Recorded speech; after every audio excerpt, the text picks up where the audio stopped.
Hi, today we are going to cover how to move your data file from one computer to another using Quicken for Mac. Before we begin, I will go over a few helpful tips to help you prepare for and complete the process. You do not need to buy another copy of Quicken.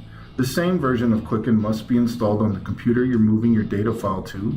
You will need an external drive or disk handy, preferably a USB drive, which is what we will be using in today's example. And last, do not open or run your Quicken data file on a network or from a cloud-based storage solution, as this can cause latency and data file integrity issues. We will start from your current computer where your main data file is currently in use. We'll select File, Save a Backup. Next, select an external drive to save your file to, and today we will select a USB drive. After selecting the USB drive, click Save.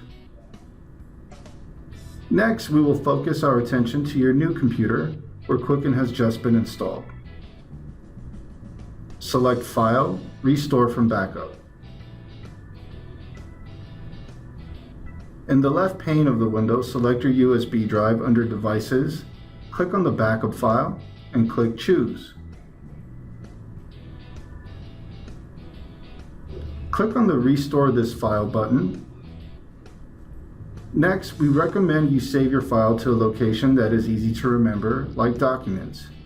You can also rename your data file if needed. When done, click the Restore button. You have now successfully moved your Mac data file from one computer to another. Thanks for watching and have a great day.